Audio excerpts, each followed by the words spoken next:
Just because আমি তোর সাথে একটু টাইম পাস করেছি বলে তুই ডিরেক্ট আমার চাচাকে বিয়ে করে বসলি। Are you out of your mind? Jhilim Jhilmil ঝিলমিলের দিকে তাকিয়ে বলল জারিফ। ঝিলমিল প্রচন্ড বিদ্রুপ মাঝখানের স্বরে বলল, তোর মতো একটা চরিত্রহীন নেশাখোরের জন্য আমি আমার লাইফে এত বড় ডিসিশন নেব? অতটাও ইম্পর্টেন্ট নিজেকে দিস না। এই মেয়ে একদম চোপ। আমার নাতির সাথে এভাবে কথা বলার সাহস কি করে তোমার? পাশ থেকে ঝর্ণা বেগমের কর্কশ চিৎকার ভেসে এলো। জারিফের সেই গলা ফাটানো চিৎকার বাড়ির সবার ঘুম ভেঙে গেল। একে একে সবার নিচে নেমে এসেছে। ঝিলমিলও ওপর থেকে কাপড় পাল্টে আসতে একদম দেরি করেনি। ঝর্ণা বেগমের সেই ধমক শুনে বারিশ ঝিলমিলের সামনে এসে দাঁড়ালো। মায়ের দিকে তাকিয়ে শান্ত কিন্তু শক্ত গলায় বলল, তুমি চুপ করো আমার। ও তো ঠিকই বলেছে।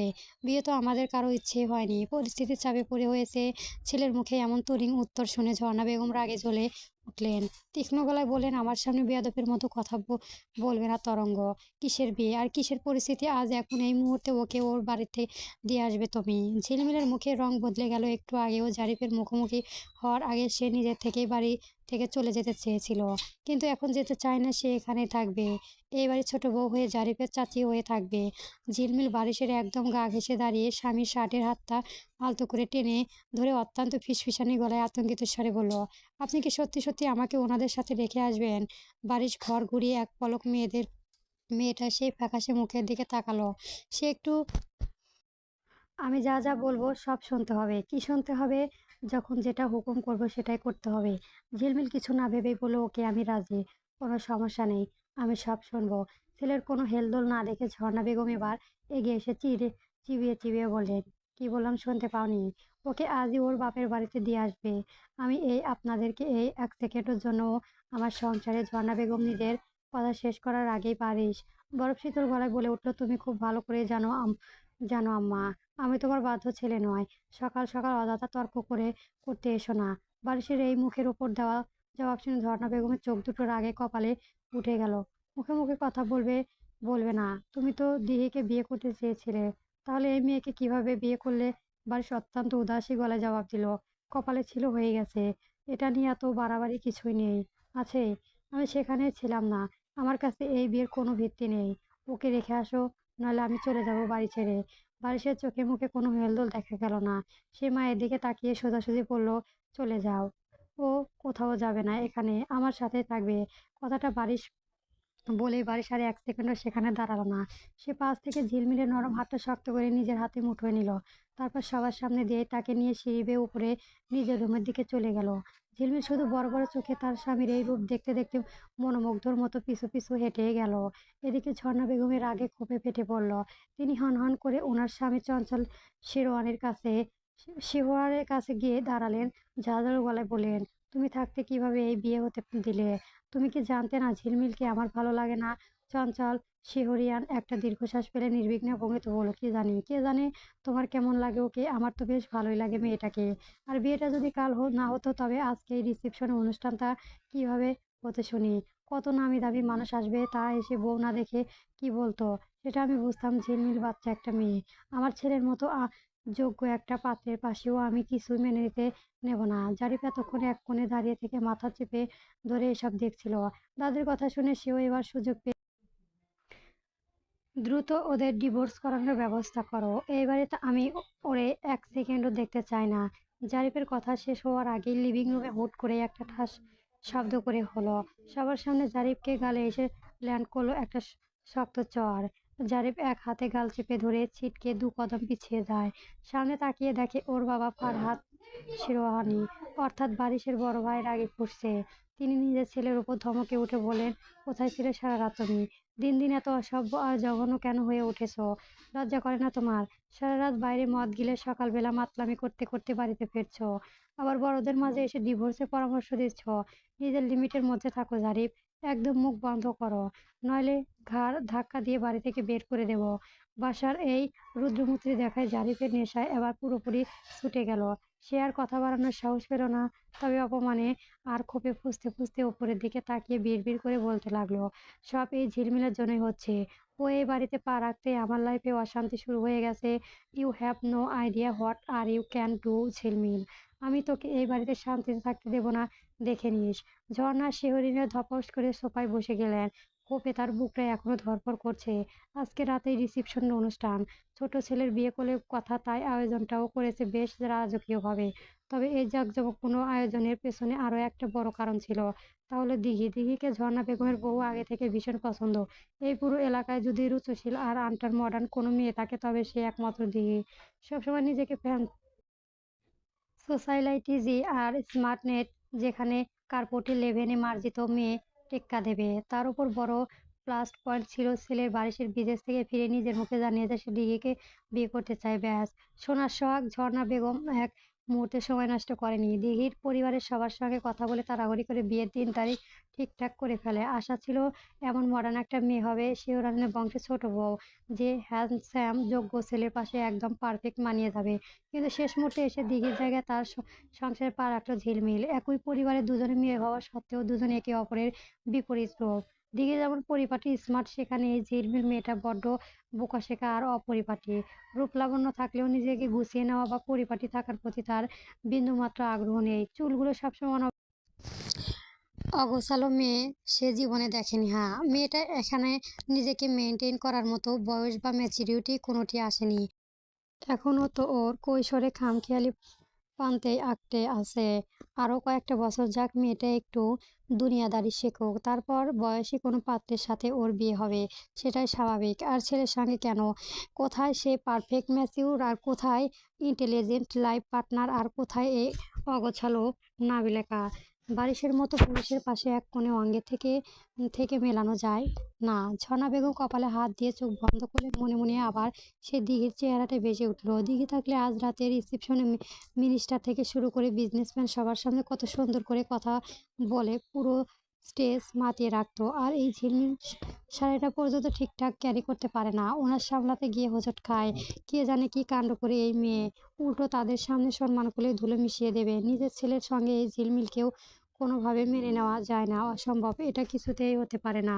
Thank you so much Barish চাচ্চু। আপনাকে যতটা খারাপ মনে করেছিলাম, আপনি কিন্তু মোটেও তেমন নয়। ভালোই আপনি। Again thank you. রুমে পা রাখার পরে থেকে ঝিলমিল এক নাগাড়ে বারিশের গুণগান গেয়ে যাচ্ছে। ওর এই অনাগত বকবকানিতে অতিষ্ঠ হয়ে বারিশ ঘুমাতে যাওয়ার জন্য পা বাড়িয়ে থমকে গেল। পেছনে ঘুরে ভ্রু কুঁচকে বলল, তুমি কি এবার একটু থামবে? ঝিলমিল সেদিকে পাত্তা না দিয়ে এবার বেলকনির দিকে এগিয়ে গেল। রেলিংয়ের হাত রেখে বলল, আমি সত্যি ইমপ্রেসড। আমার জন্য আপনি নিজের মায়ের সাথে ওভাবে তর্ক করলেন? ওয়াও। বেলকনি দাঁড়িয়ে ঝিলমিল ওর নিজের আগের রুমটার দিকে তাকালো। চৌধুরী বাড়ি আর শিহরাদির বাড়ি একদম পাশাপাশি। বারিশের এই বেলকনি থেকে ঝিলমিলের বেলকনি আর ছাদের সবকিছু খুব স্পষ্ট দেখা যায়। বারিশ ওর পেছনে এসে পকেটে হাত গুজে দাঁড়ালো। তারপর একদম ভাবলেশহীন গলায় বলল, তোমার জন্য বলিনি, আমি এমনই। শুনে ঝিলমিলের একটু মুখ বাঁকলো, তবে পরক্ষণে তার মাথায় নতুন কৌশল খেলে গেল। সে ঝটপট ঘুরে বারিশের মুখোমুখি হয়ে বলতে চাইল, আচ্ছা চাচ্চু, একটা কথা জিজ্ঞেস করি? মেয়ের কথায় আর শেষ হয় না। বারিশ আচমকাই এক পা এগিয়ে এসে এক পা দিয়ে ঝিলমিলের নরম গলায় দুটো শক্ত করে চেপে ধরে।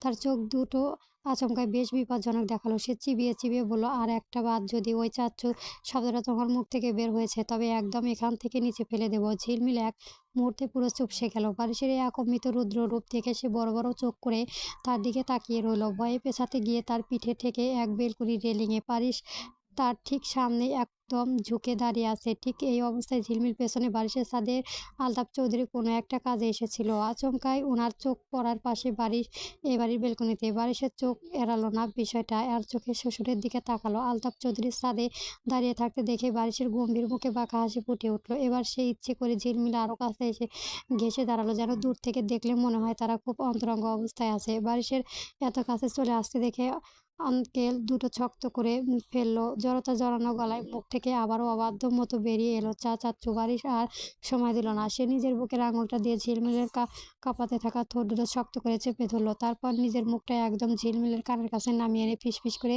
বরফ শীতল আওয়াজে বলল, কি বললাম? কানে যায়নি? চাচ্চু বলে এখান থেকে ঠাস করে নিচে ফেলে দেবো। চাচ্চু বলা যাকে যাবে না, মনে থাকবে। ঝিলমিল কোনোমতে চোখ বন্ধ করে রেখে মাথায় কাত করে সায় দিল, কিন্তু বারিশ তার জায়গায় থেকে এক চুলও সরল না। সে আগের মতোই ঝিলমিলের ওপর ঝুঁকে থেকে আর চোখে আবারও ছাদে দাঁড়িয়ে থাকা আলতাফ চৌধুরীর দিকে তাকালো। দূর থেকে নিজের মেয়ের এই অবস্থা দেখে আলতাফ চৌধুরীর রাগে ক্ষোভ লজ্জায় যেন জ্যান্ত কয়লা হয়ে গেল। মেয়ের জামাইয়ের এমন প্রকাশ্য বেয়াদবি দেখে মুখটা লাল করে ফুঁসতে ফুঁসতে ছাদ থেকে নেমে চলে গেলেন তিনি। ছি! আস্তাগফিরুল্লাহ! নিজের মেয়ের এমন দৃশ্য দেখতে হলো তাকে। আলতাফ চৌধুরী ছাদ থেকে পুরোপুরি নেমে যেতেই বারিশ এক ঝটকায় ঝিলমিলের ওপর থেকে সরে এলো। ওর স্পর্শ থেকে মুক্তি পেতে ঝিলমিল ধড়ফড় করে চোখ খুলে লম্বা একটা শ্বাস নিল, যেন এতক্ষণে মেয়েটা একটু হাঁফ ছেড়ে বাঁচল। বারিশ নিজের শার্টের হাতাটা ঠিক করতে করতে একদম স্বাভাবিক গলায় বলল, সারা রাত তো ঘুমাওনি, চাইলে এখন একটু ঘুমাতে পারো। আমার এখন ঘুম আসবে না। বারিশের চোখ এখনো ছাদে আটকে আছে আর মিটিমিটি হাসছে। তা দেখে ঝিলমিল বলল, আপনি হাসছেন কেন? তুমি বুঝবে না।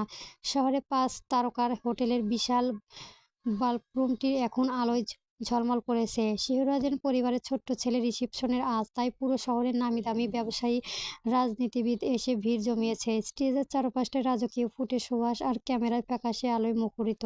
এই জমকালো মঞ্চের ঠিক মাঝখানে ভারী একটা লেহেঙ্গা, গা ভর্তি গহনা আর চড়া মেকআপের পুরো সং সেজে বসে আছে ঝিলমিল। ভেতরে ভেতরে তার যে কি পরিমাণ বিরক্ত লাগছে তা কেবল সেই জানে। স্বাভাবিক সময়ে সে মেয়ে জিন্স কুর্তি আর ওড়না সামলাতে হিমশিম খায়। সে আজ এত ওজনের জিনিসপত্র, ভারী নেকলেস, গয়না, বিশ্বের লেহেঙ্গার পিছনগুলো বরাবরই চামড়া ফুলে গিয়েছে। অসহ্য হয়ে যাচ্ছে ঝিলমিল, কিন্তু কি উপায় নেই। একের পর এক ভিআইপি মেহমান স্টেজে আসছে আর বারিশও ঝিলমিলের সাথে মুচকি এসে পরিচিত হচ্ছে। ঝিলমিলও লোকদের দেখানো একটা মেকি হাসি ঠোঁটে ঝুলিয়ে ক্লান্তিকভাবে মাথা নেড়ে যাচ্ছে। তবে ঝিলমিলের চোখজোড়া বরাবরই চলে যাচ্ছে বাল্বরুমের মূল প্রদর্শনের দিকে। সে চাতক পাখির মতো তার নিজের পরিবারের অপেক্ষায় আছে। নিজের বাবা-মা, দাদিমার মুখটা না দেখা পর্যন্ত তার মন কিছুতেই স্বস্তি পাবে না। এসবের মাঝে সবাই যখন নতুন দম্পতিকে শুভেচ্ছা জানাতে ব্যস্ত, তখন স্টেজে থাকা খানিকটা দূরে লাইটিংয়ের আলোয় অধারিত দাঁড়িয়ে কিছু তরুণ-তরুণী ফিসফিসানি আচমকাই বারিশের কানে এসে ঠেকল। বারিশের শ্রাবণ শক্তি বরাবরই তীক্ষ্ণ। পারফিউমের কড়া গন্ধ মৃদু মিউজিকের আওয়াজে ভেদ করে সে বিষাক্ত কথাগুলো সরাসরি ওর মস্তিষ্কে গিয়ে আঘাত করল। বারিশ আর চোখে সেদিকে তাকালো। জারিফের বন্ধু গ্রুপের একজন জারিফকে কনু দিয়ে গুঁতা মেরে বিদ্রূপ করে বলেছে, এই মেয়েটার সাথে না তোর রিলেশন ছিল জারিফ? আমাদের বাড়ির স্যারের সাথে এ ঝিলমিল কিভাবে কি সম্ভব ভাই? স্যার এত বড় মানুষ হলে শেষে কি না রিজেক্ট করা এই মেয়েকে বিয়ে করলো? জাস্ট ভাবাই যায় না। আরেকটা ছেলে গ্লাস হাতে নিয়ে কুঞ্চিত এক চিরিতে হাসি ফুটিয়ে যোগ করলো, আরে বাদ দে না, যা হয়েছে ভালোই হয়েছে। একাই জিনিস এবার জারিফ টেস্ট করেছে, এবার ওর আপন চাচা খাবে। বন্ধুদের এই রোগনা রসিকতায় একটু লজ্জিত হয়ে জারিফ নিজের এসে তাদের সাথে যোগ দিল। গ্লাসে একটা চুমুক দিয়ে অত্যন্ত তাচ্ছিল্যের সুরে বলল, খেতে পারলাম কই? আমার টেস্ট করার আগেই তো পাখি ডানা মেলে সোজা চাচ্চুর খাঁচায় গিয়ে ঢুকলে পড়ল। জারিফের আরেক বন্ধু এবার জারিফের কাঁধে হাত থেকে নিচু স্বরে আবার জঘন্য একটা ইঙ্গিত করল, তাতে কি হয়েছে মামা? একই বাড়িতে তো আছিস, এখন সুযোগ বুঝে যেখানে দিন রাতে চাচা ঘুমাবে ডিরেক্ট ঘরে ঢুকে পড়বি। কথাগুলো শেষ হতেই ওরা সবাই একই সাথে নিচু গলায় হেসে উঠে চোখ দুটোতে এক লহমায় নেমে এলো আদিম কোনো হিংস্রে পশুর মতো খুনের চাহনি। তার নিজের ভাইপোর মুখ থেকে তার স্ত্রীর নামে এমন নোংরা, সস্তা এবং জঘন্য ইঙ্গিত সে কোনোভাবে মেনে নেবে না। এই ভরা অনুষ্ঠানে ভিড়ে নাই। বারিশের ভেতরে রক্ত টগবগ করে ফুটতে শুরু করেছে। তার পাশেই থাকা ঝিলমিল টেরও পাচ্ছে তার ঠিক পাশেই একটা জীবন্ত আগ্নেয়গিরির বিস্ফোরণে তো অপেক্ষা খুব ফুঁসছে। বারিশ ঝিলমিলের দিকে একবার তাকালো না। বাসা থেকে ধীরে পায়ে উঠে দাঁড়িয়ে সোজা হেঁটে স্টেজ থেকে নেমে নিচে নেমে এলো। আর হাঁটা ধারণ আর চোখের চাহনি দেখে সামনে 2-4 জনের মেহমান ভরে রাস্তা ছেড়ে পিছিয়ে গেল। ঝিলমিল একটু অবাক হয়ে দেখল জারিফ আর তার বন্ধুরা তখনও নিজেদের রসিকতায় মাঝে গ্লাস হাতে হাসাহাসি করছিল। ওরা টের পাওয়ার আগেই বারিশ এসে ঠিক ওদের মাঝখানে দাঁড়ালো। চাচ্চু তুমি এখানে? জারিফের কথা শেষ করার সুযোগই পেল না। বারিশ এক ঝটকায় জারিফের কলারটা এমনভাবে চেপে ধরল যে ওর হাতে গ্লাসটা ফের পড়ে ঝনঝন করে ভেঙে পড়ল। কিছু বুঝে ওঠার আগেই বারিশ তার ডান হাতে শক্ত মুঠোয় সোজা জারিফের চোয়াল তাক করে চালা ঠাস ঠাস করে পরপর দুটো ঘুষি জারিফের ছিটকে পাশে একটা আছড়ে পড়ল টেবিলের ওপর। টেবিলের কাচের গ্লাস আর খাবারের প্লেট ভেঙে চুরমার হয়ে গেল। স্যার আপনি ওকে মারছেন কেন? জারিফ এক বন্ধু এগিয়ে এসে বারিশের হাত ধরার চেষ্টা করতে বারিশ ঘুরে দাঁড়িয়ে তার পেটে সজোরে একটা লাথি বসালো। ছেলেটা আর্তনাদ করে পেটে হাত দিয়ে সোজা বসে পড়ল ফ্লোরে।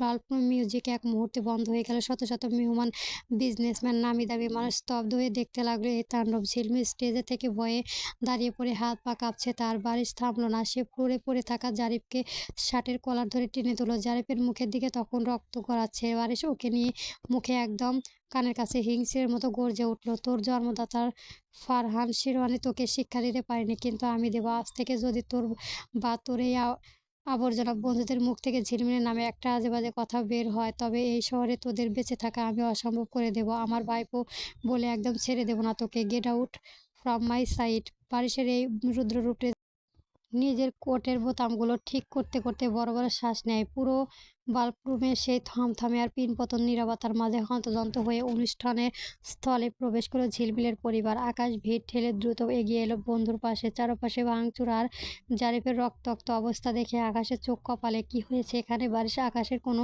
প্রকার উত্তর না দিয়ে জারিফের দিকে তাকিয়ে গমগমে গলায় বলল, বের হয়ে যায় এখান থেকে, চোখের সামনে থেকে যা। বারিশ সেই ধমকে জারিফের আর তার বন্ধুরা নিজেদের কোনো মতে সামলে নিয়ে লাইমলাইটের আড়ালে চলে গেল। এদিকে ঝিলমিলের দাদিমা, বাবা আলতাফ চৌধুরী আর মা নাজমা তারা দ্রুত মেহমানদের ভিড় ঠেলে স্টেজের উপর ঝিলমিলের কাছে ছুটে গেল। দাদিমা ঝিলমিলের দুটো হাত নিজের হাতে মুঠোয় নিয়ে আকুল হয়ে বলল, কি হয়েছে জাহান সোনা? অমন জড়সড় হয়ে কাঁপছো কেন তুমি? নাজমা বেগম আর আলতাফ চৌধুরীও মেয়ের ফ্যাকাশে মুখের দিকে তাকিয়ে অত্যন্ত উদ্বিগ্ন হয়ে একের পর এক প্রশ্ন করতে লাগলো। ঝিলমিল তখন ভয়ে আর আতঙ্কে কাঁপছিল। সে কোনো উত্তর দিয়ে মায়ের কোলে থাকা নিজের ছোট ভাই জিহানকে কোলে নিয়ে একটু দূরে আকাশের দিকে তাকিয়ে থাকা বারিশের পিঠের দিকে তাকিয়ে অসহায় গলায় ফিসফিস করে বলল, আমি সত্যি জানি না দাদিমা, কি হয়েছে? উনি হঠাৎ এমন রেগে গিয়ে কেন সবাইকে ওভাবে মারতে শুরু করলো? আমি কিচ্ছু বুঝতে পারছি না দাদিমা, দোহাই আমাদের, আজকে আমাকে তোমাদের সঙ্গে বাড়ি নিয়ে যাও। উনি যদি রেগে গিয়ে আমাকে মারে। ড্রিঙ্কসের লিটার গ্লাস, অনিবিচ্ছিন্ন চুলের গ্লাস চোখ দুটো নিয়ে সে টেবিলের উপর ভর দিয়ে ক্লাবের ড্যান্স ফ্লোরে নাচতে থাকা মাতাল মানুষগুলোর দিকে তাকিয়ে আছে। স্পিকারে গানের লাইটগুলোর সাথে আপন মনে বিড়বিড় করে ঠোঁট মেলাচ্ছে ও। তার পুরো টেবিল জুড়ে বসে থাকা বন্ধুরা গভীর কৌতূহল নিয়ে এতক্ষণ ধরে ওর এই খামখেয়ালি রূপটাই দেখেছিল। সহ্য করতে না পেরে গ্রুপের একজন ওর হাত থেকে গ্লাসটা কেড়ে নেওয়ার চেষ্টা করে বলল, টানা 2 দিন ধরে তুই এসব গিলছিস দেখি, এবার অত্যন্ত একটু থাম। নিজের লিভারটা 12টা বাজাবি নাকি? পাশেই থেকে আরেকজন বন্ধুর কপালে ভাঁজ ফেলে যোগ করলো, আরে ভাই, ওর প্রবলেমটা কোথায়? ও কেমন ছেলে চায়? যার সাথে ওর বিয়েটা ঠিক হয়েছিল সেই ছেলে তো লাখে একটা, handsome, successful, family background strong. তারপরে এই মেয়ে বিয়ের আসর থেকে কেন পালালো? গ্রুপের আরেকটা মেয়ে এবার দিঘির একদম কাছাকাছি ঘেঁষে এসে ফিসফিস করে বলল, তোরা বুঝিস না কেন? ডেফিনিশিয়াল অন্য কোনো চক্কর আছে। দিঘি, তুই কি অন্য কারোর সাথে প্রেমে পড়েছিস? এমন কিছু হতে আমাদের বল, কেন লুকাচ্ছিস? নাকি বারিশ তোকে রিজেক্ট করেছে আর তুই নিজের ইগো বাঁচাতে পারলে আশা নাটক করেছিস? বন্ধুদের এই একের পর এক খোঁচা আর জ্বালা উঠলো দিঘি। তপ্ত ধোঁয়ায় এক ঝটকায় ছেড়ে টেবিল ছেড়ে সোজা দাঁড়িয়ে পড়লো। রাগে ওর ফর্সা মুখটা লাল হয়ে গেছে। Shut that fat up, you are strong, just shut up, got mind. আমার লাইফ, আমার ডিসিশন, কারোর সাথে আমার বিয়ে হচ্ছিল আর আমি কেন পালিয়েছি সেটা নিয়ে তাদের এত মাথা ব্যথা কেন? Just mind your own fucking business and leave in alone. বলে সে টেবিল ছেড়ে চলে গেল। সোজা এগিয়ে গেল ডান্স ফ্লোরের দিকে। সেখানে নিয়ন আলোয় নিচে নাচে থাকা অচেনা একটা ছেলে হাত ধরে তার সাথে তাল মিলিয়ে নাচতে শুরু করলো। ওর ভেতরে হাহাকার যেন কাতর তীব্র। তার ক্লাবের কোনো মাতালের পক্ষে বোঝা সম্ভব নয় ও যাকে মনে প্রাণে চার জন্য আজকে রাজপ্রাসাদ আর বার্ষিক শিহরিয়ানের যোগ্য পাত্রকে লাথি মেরে চলে এসেছে তার এই অতি আধুনিক হাই সোসাইটি বন্ধুরার আড়ালে। আটবাইলের তো বটে, এমনকি ওর মুখে হেসে ওকে পাগল তামাক দিয়ে দেবে। তার কোনোদিনও তাকে বুঝবে না, যার জন্য নিজের সাজানো জীবন ওভাবে উলটপালট করে দিল। সে মানুষটা যখন তার মনের ভাষা বোঝেনি তখন আর এই বাইরের লোক কি বুঝবে? সে নিজের এই না বলা দুঃখ যন্ত্রণা নিয়ে ছোট ছেলেটার থেকে এলোমেলোভাবে নাচতে শুরু করে। চোখের কোণে দিয়ে অনক্ষণে গলিয়ে পড়ল এক ফোঁটা জল। হঠাৎ ডান্স ফ্লোরে অচেনা ছেলের সুযোগ বুঝে দিঘির কোমরে হাত দিয়ে ওর গালের ওপর ঢলে পড়ার চেষ্টা করলো। আচমকা এই অনাকাঙ্ক্ষিত চর্চায় দিঘির ভেতরে জমে থাকা মেরে নিজে ছাড়িয়ে নিয়ে ছেলেটার গালে এলোপ্যাথরি কয়েকটা চড় বসিয়ে দিল। পুরো ডান্স ফ্লোরে কয়েকটা হা করে তাকিয়ে রইল সেদিকে। পরপর দিঘি নিজের ব্যাগটা টেনে নিয়ে এক মুহূর্তে না দাঁড়িয়ে হন হন করে ক্লাবের বাইরে অন্ধকারের দিকে চলে গেল। দূর থেকে দিঘির এই কাণ্ড দেখে টেবিলে বসে থাকা ওর বন্ধুরা নিজেদের কপালে হাত দিয়ে চাপাতে লাগলো। একজন বিরক্ত হয়ে বলেই ফেলল, মেয়েটা পুরো সাইকো হয়ে গেছে ভাই, ও আসলে আমাদের হাত থেকে গেছে। গল্প শুকনো পাতার নূপুর পায়ে। গল্পটি সাবস্ক্রাইব করে রাখবেন।